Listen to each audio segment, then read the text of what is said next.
start a company, there is any big idea. I was thinking what should be the topic of my conversation, and I thought maybe the best thing is I share my life story and tell you a little bit my background, how I came from Tehran here to Silicon Valley. So I was born and raised in Tehran, and in a neighborhood called Tehran Pars. I don't know who is from Tehran Pars here. One over there, 2, 3. Okay, great. 4. That's awesome. Like many of you, my teenager life was like mix of war, revolution, and consequences of really a depressed society. And it was really, really hard time. Most of you remember if you grew up there, we couldn't even go to high school with short sleeves. So it was really, really tough days. But when I look back, it really made me a stronger person, and it helped me face the challenges I had today. A few things I want to share from my life in Iran before I came here, and I think that the most important was, I really failed first. I always wanted to start a business. I was really fascinated to do something, even when I was a teenager. If you remember, and this was my first attempt to be kind of entrepreneur. I don't know such a word existed in my vocabulary then, but Iraqi jets were bombing Tehran throughout the war, and I remember when they couldn't come really low and drop the bomb, they were breaking the sound barrier, and that was just breaking all the windows, and all of our homes were this cross of tapes to put it on windows so it doesn't come to our eye. I thought, wow, there's so many stores in Tehran, maybe I can go sell tapes. So I borrowed money from my dad and then went to Bazaar, bought a bag of these tapes. And if you know Valias Street is a really long street, like I start from 8 o'clock in the morning all the way till night and go knock their door, and at the end of the night I sold 0, not even one tape. Nobody bought anything from me.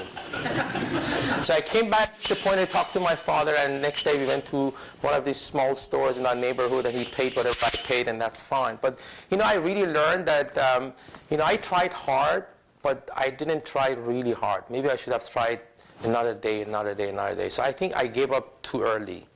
So whatever you do, don't give up too early. And it's actually kind of the art to figure out when to give up. But don't give up early. I gave up that early. Maybe I should have tried the second and third day.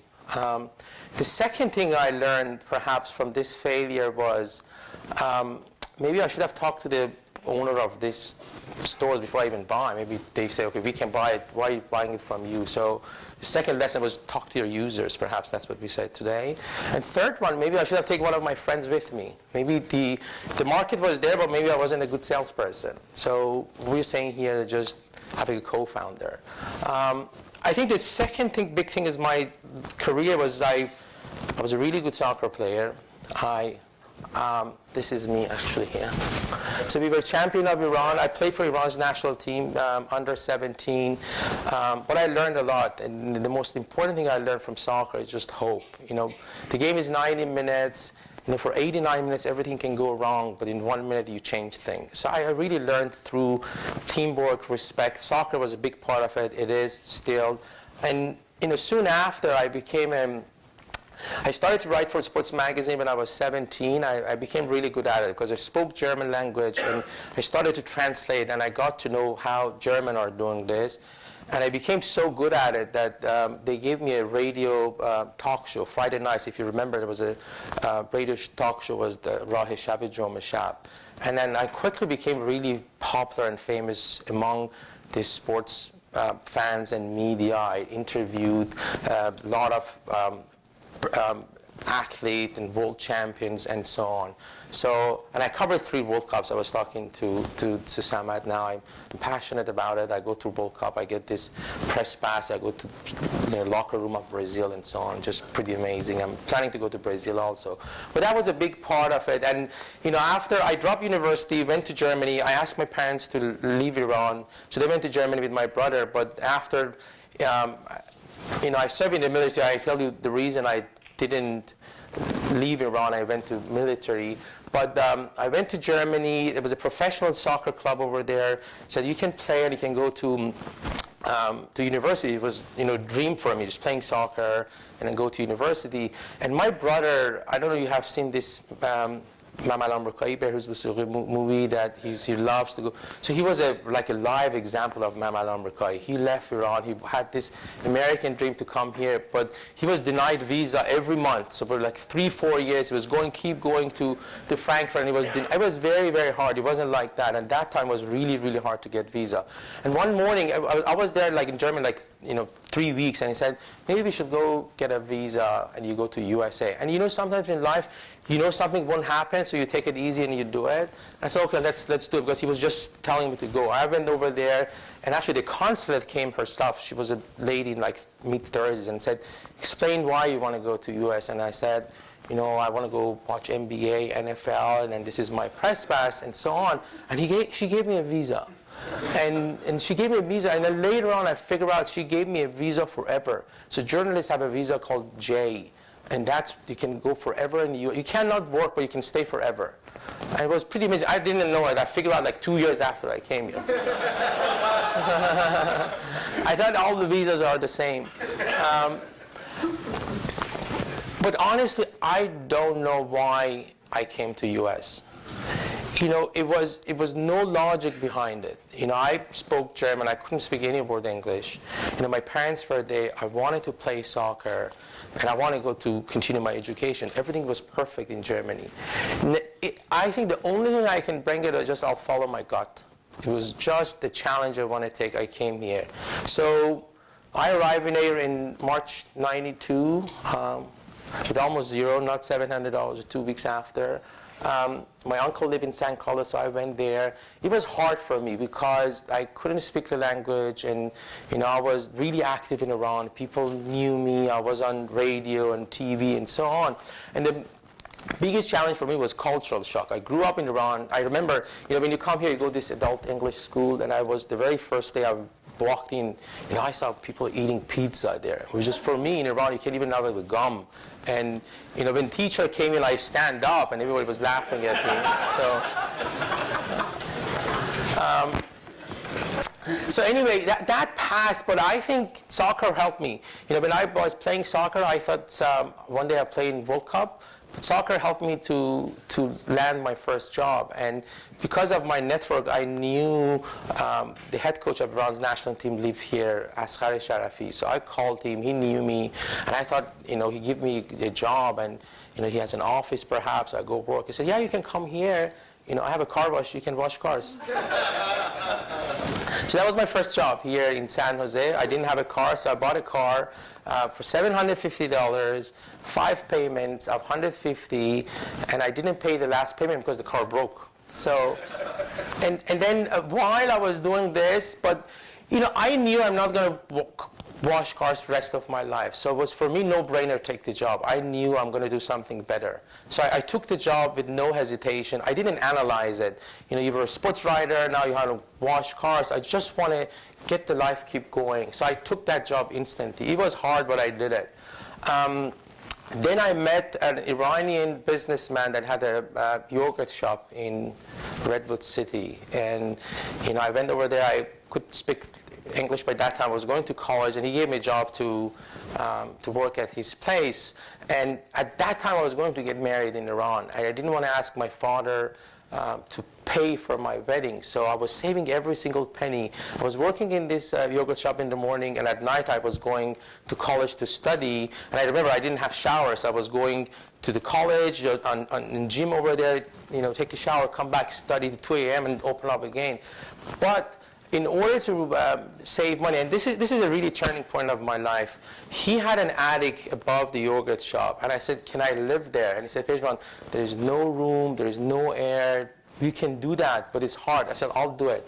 So I lived up there, and this is the picture I found. This is in the morning I came, this is the attic. You can see the knife, because it was the robbery happened over there. But it's seriously didn't happen because if somebody was coming taking a picture and didn't notice it could be the robber. So this was the owner one morning came here to take a picture. So this was my life for a few months up there, and you still can go on Veterans Boulevard. And then one day I was studying.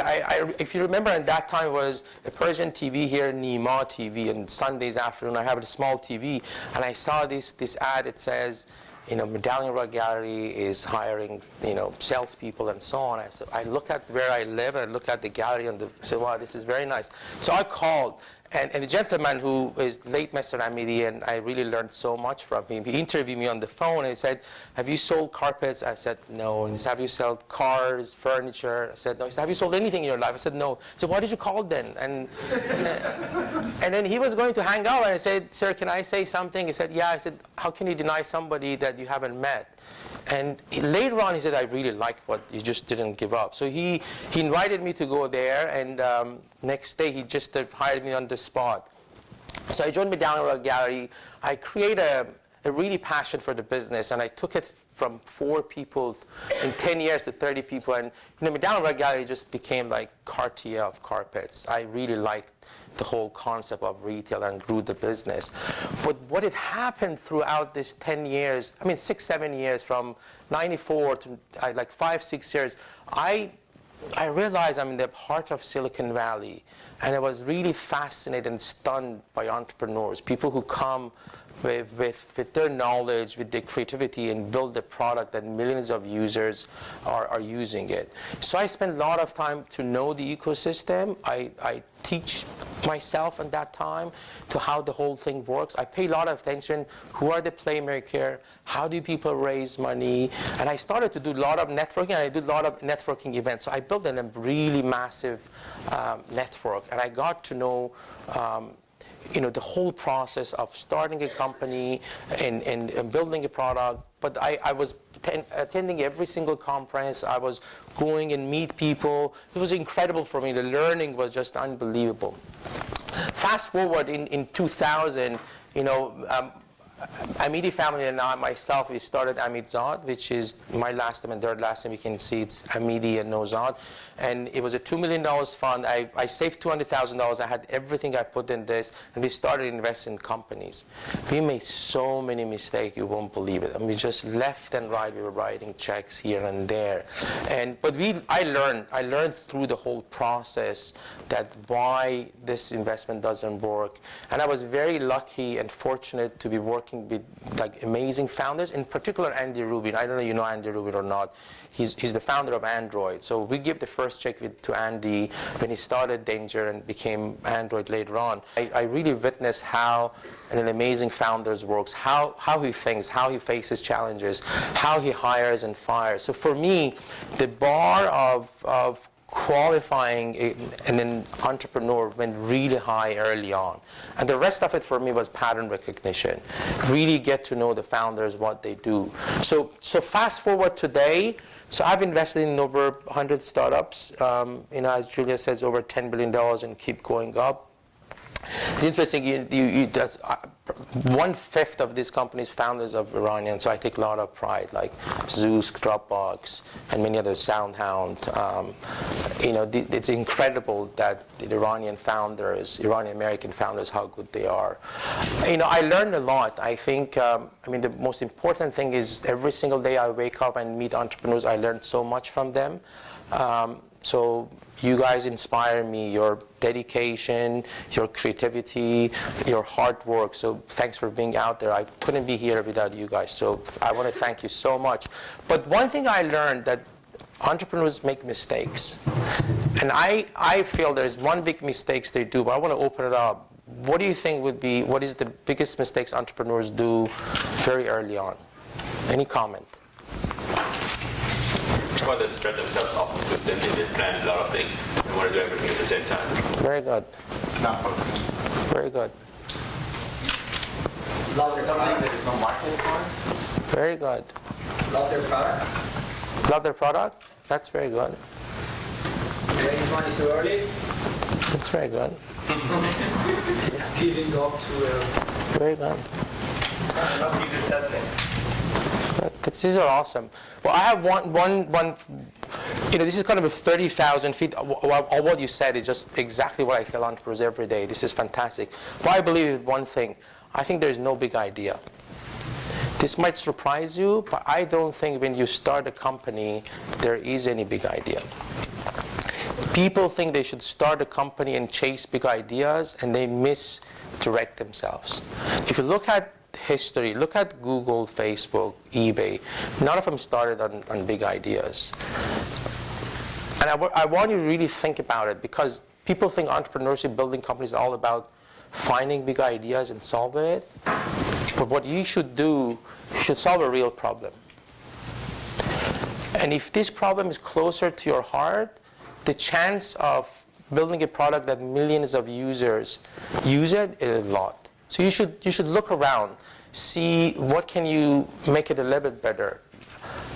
And if you look at like Dropbox, the company I was involved from early on, it wasn't really rocket science. It was Drew Houston, the founder of the company, was traveling in a train, and he forgot his memory stick, and he couldn't access his file, and he said, this is stupid. I should access it on the web. So, and he started to build something for himself.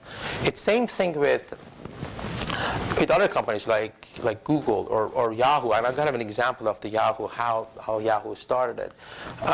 And actually, when you start to solve a real problem, I think that's where you can spend a lot of time to learn and really build something meaningful rather than chasing big ideas. And going back to what you said, so be very focused, find a problem that you're close to it, and spend a lot of time to get to know the users. All of what you said is correct, but don't think that you have to start to send rocket to moon.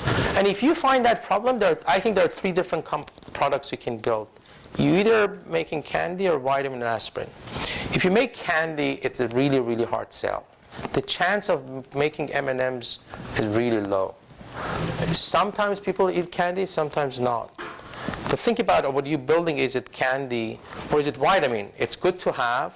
Sometimes you have it, but if you don't have it, it's okay. The one that is really, really important is aspirin. If you have headache, you really have to have it. So think about it. So analyze yourself and be very honest to what you're doing. Detach from yourself and look at what you're doing. So I think this candy, vitamin, aspirin is really good exercise for any entrepreneur who's building a product out there. This is Yahoo's homepage. So going back to the idea, it wasn't don't chase a big idea. David Filler and Jerry Yang at Stanford, when web browsers became really popular at that time, Netscape, they wanted to create a directory of the website for themselves. And then that directory became so big that they categorize it. You can't see it here. It's kind of, news, computer, and so on. That's how Yahoo started it. So again, go back to solving a problem for yourself rather than chasing a big idea. And Dropbox was the same. Shabir asked me, Pejman, talk about Dropbox. How did you find them, and so on. I think it's a good story to talk about it. So I met Drew and Arash at the YC Demo Day in 2007. And at that time, Y Combinator was very different than today. Today, like 50 to 100 companies present. The auditorium was 800 people. And at that time was perhaps the audience like this size, like 30 to 40 people, 12 companies presented, and each company presented for 2 minutes.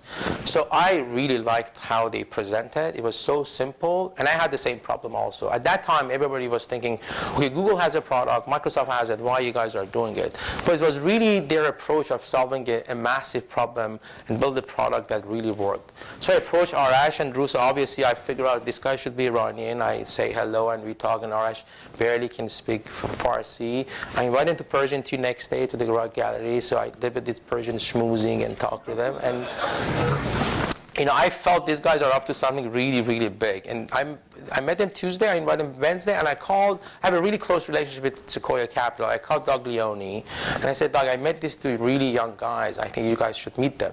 So he said, fine. So Friday morning, I went there with Drew and Arash and Doug Leone, one of the partners of Sequoia, and there was another partner, Samir Gandhi, who's now at Excel Partners. So they gave a presentation for an hour, and then Samir came out and said, Pejman, we really like them, and they should come and present. Normally VCs, when they like you and they go through it, you go and present to the entire partnership Mondays. So come Monday, I don't know for what reason. I said, if you guys don't give them money Monday, they take money from somewhere else. They had no offer on any table, and I normally don't do it, but it just happened that I instantly bring it up. And they said, okay, that's a problem because Mike Moritz is not there, and Mike Moritz is the big partner of Sequoia Capital, and if he's not there, they don't make a decision. I said, you guys should think about it that, by Monday you should give back to them. And Samir called me and he said, okay, we figured out that Mike Moritz comes to their apartment with you Saturday morning. And this is really rare, Mike Moritz goes to the apartment. So Saturday morning, it was me, Mike Moritz, and Arash and Drew, and their place was like 600-700 square foot, their apartment and work. And we talked, and Mike Moritz later on told me that I really like these guys and have them come to present Monday. So they went Monday to present to the partnership, and but Samir said, Pejman, be on standby. If you want to do this still, we need your help. So then we went Monday night dinner in San Francisco, Union Street. There's a restaurant called Cafe Vino.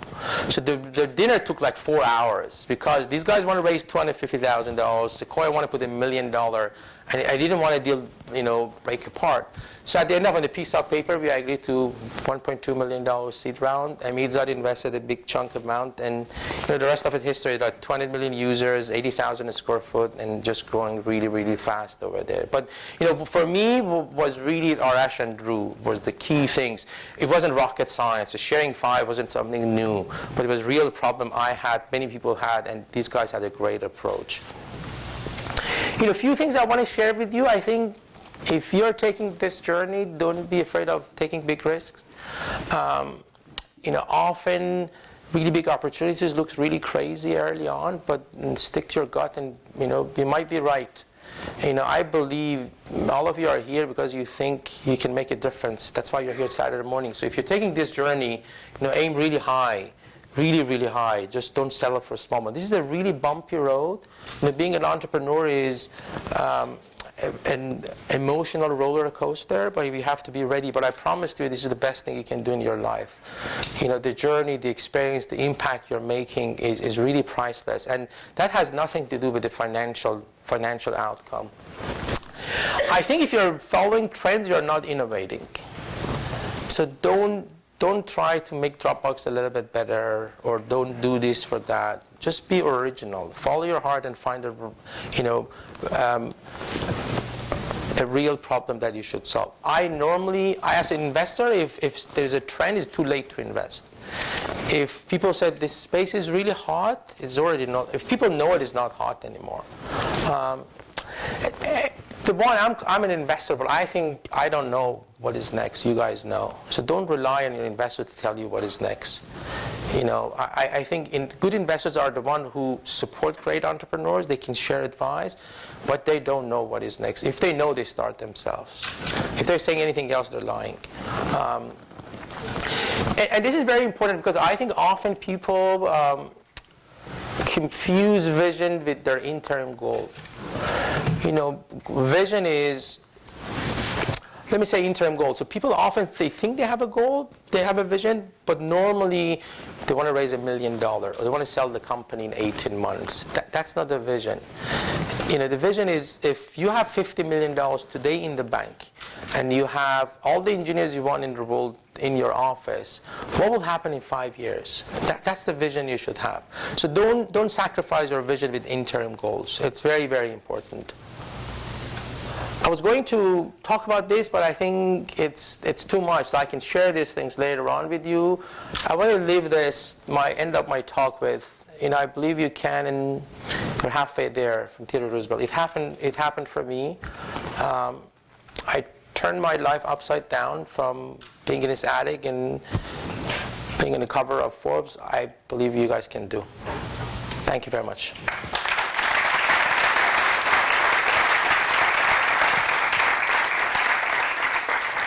That $700 that I called back home is the best investment I've ever made. We just had our 20th anniversary. Thank you, Pejman. Thank you. Who are some of your closest relationships, and why is it strategic? No, historically I'm closer to them, but we work with all of the investors, top tier VCs, micro VCs, a lot of angels. The current one we lead all the seed rounds, we even lead Series A. So this company called Wash.io, we led the seed round and we led the Series A. Series A today is an old, it's $2 million. People call it seed. It's an old Series A. So, but we lead the rounds now. Nice.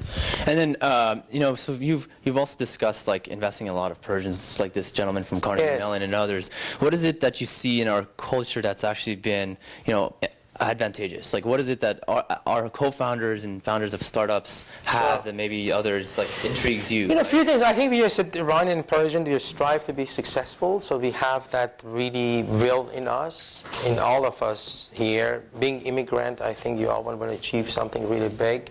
And I think historically math and science is really important in our education. So a combination of these things, it makes like amazing founders. And you can, not only founders, you can see like executives are Iranian. You know, I don't know, you know that the CEO of Expedia is Iranian, and he's just an incredible person when you meet him. So we have amazing founders, are you guys, all the way to the executives in the public market. Nice. One of the questions that you guys were asking is, in the first like few minutes, what is it that you want out of the founder? What do you see? Like, what intrigues you in the first few minutes, right, that catches your attention as an investor and like come to meet you for the first time? You know, I think it's hard to say it, but I think it's the level of confidence. That's the first thing you want to see a founder. You know, often people ask me, how do you pick a founders? And I don't have an answer. And it's like drinking a good wine. You can't explain it, but once you have it for many times, then you can recognize what is a good wine. So it's kind of the pattern recognition for me. For me, it's very important that why founders start a company. That's the first question I always ask. Going back to your slides, yeah, basically.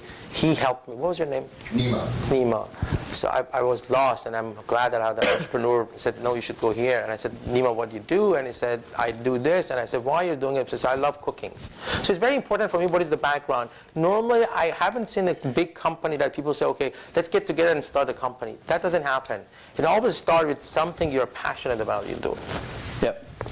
And then with regards to the other kind of accelerators programs, right? Like Drew and these guys and Arash went to YC. Yeah. So YC 500 startups, all these other ones, like what is it that they do that really special to get these folks, you know, like to get them on board? And do you work really close with these? You know, I work with all of them. I think, you know, some of the models I really like, some of them I don't like. But I think at the end of the day, the whole effort of accelerator or incubator is really good for ecosystem.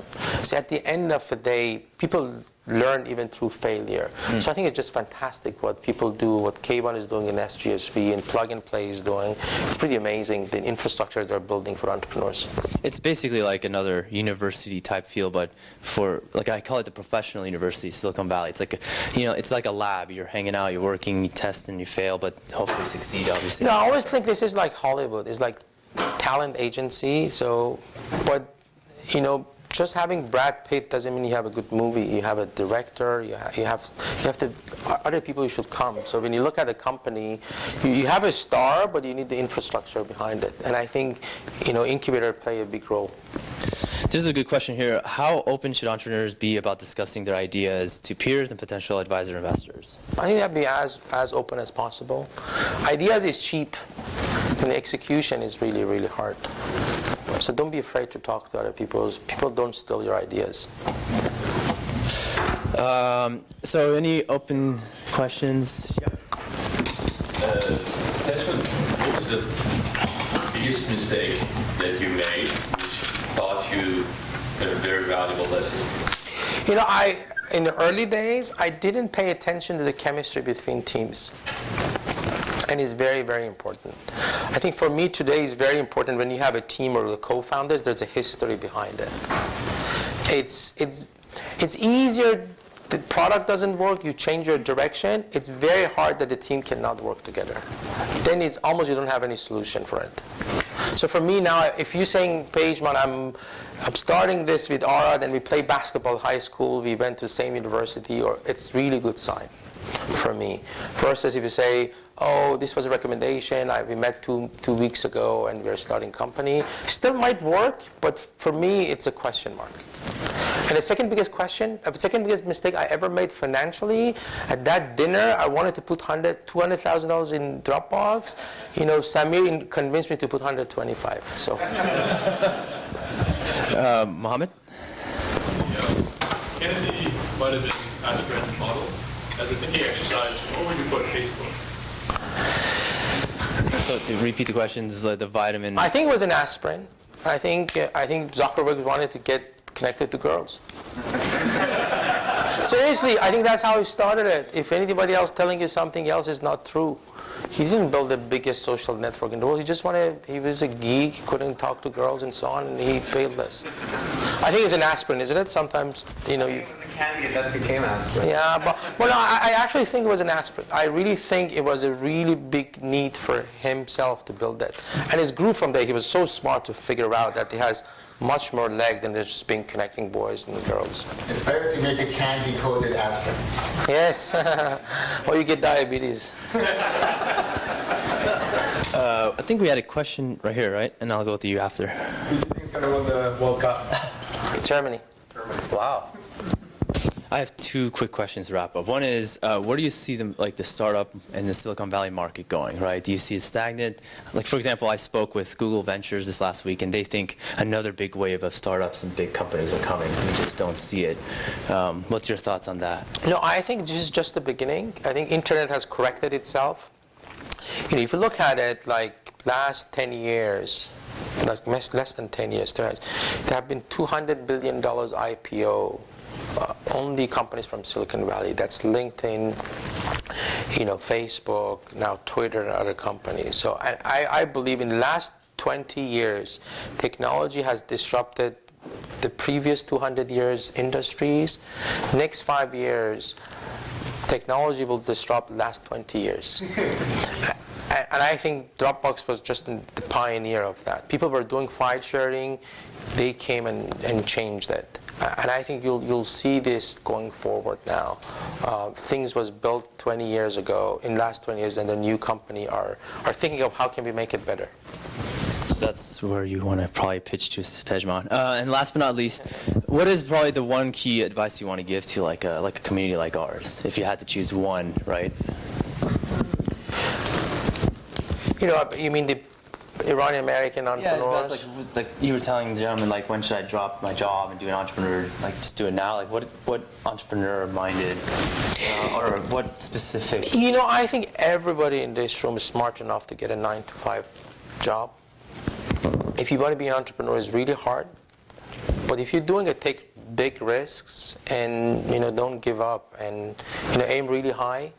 I think, as I said, it's not easy, but it's the best thing you can do. Well, thank you so much, Pejman. Thank you. Thank you very much.